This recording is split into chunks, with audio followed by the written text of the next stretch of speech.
Who has influenced me most as a pastor and continues to make the greatest impact upon my life?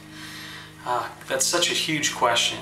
Like any of us, when we're faced with that question, I could list off dozens upon dozens of names, but there are 5 names that stand out to me right away. Tim Keller, Harvey Kahn, Jack Miller, Leslie Newbigin, and N.T. Wright.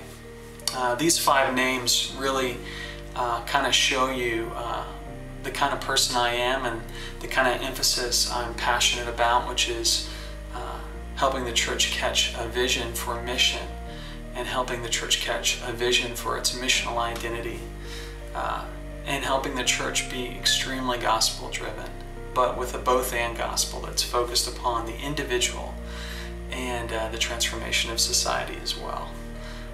Tim Keller is a pastor of Redeemer Presbyterian in New York City in Manhattan. It's a 5,000 member church, and Keller is probably one of the greatest preachers alive right now. So articulate and clear, is able to engage Christians and non-Christians alike.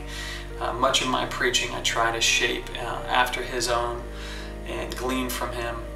His biggest impact upon me, though, is probably how he understands the gospel as being, on the one hand, a deeply individual matter. That in the gospel we receive the news that God has redeemed us, forgiven us of our sins through His Son's substitutionary death. But also in the gospel we have the annunciation that God's kingdom has come, that it is coming, and that that kingdom has claim upon all the kingdoms of men, upon everything in creation. So the gospel is good news not just for individuals, but for society, for politics, for economics, for creational stewardship. The second name in that list was Harvey Kahn. Harvey Kahn was a professor at Westminster Theological Seminary.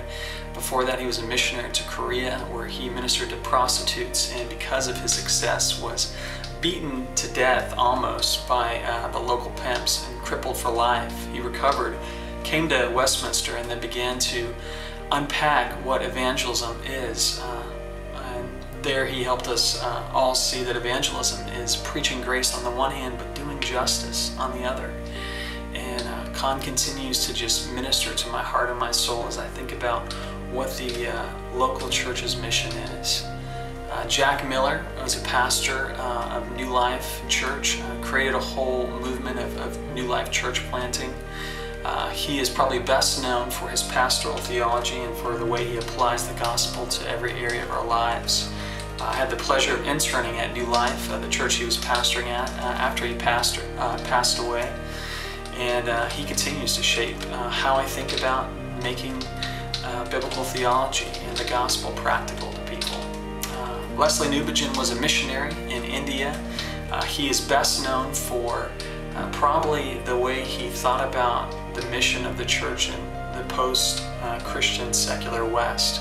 As he came back from India to his home, he realized that the land he left was largely Christian and the land he returned to was largely unchristian. And so he continues to challenge me in the way I think about ministering to post-Christian culture. The last name, and there's many others I could list, is N.T. Wright or Tom Wright.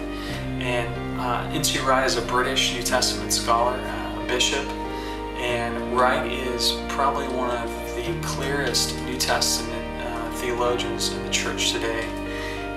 His biblical theology, the way he traces the biblical story and connects it to our lives and helps us understand Christ in the light of the Old Testament and the significance of Christ's resurrection, I think just continues to challenge me and engage me. And he's just a very deeply pastoral yet academic thinker and leader, and so engaging.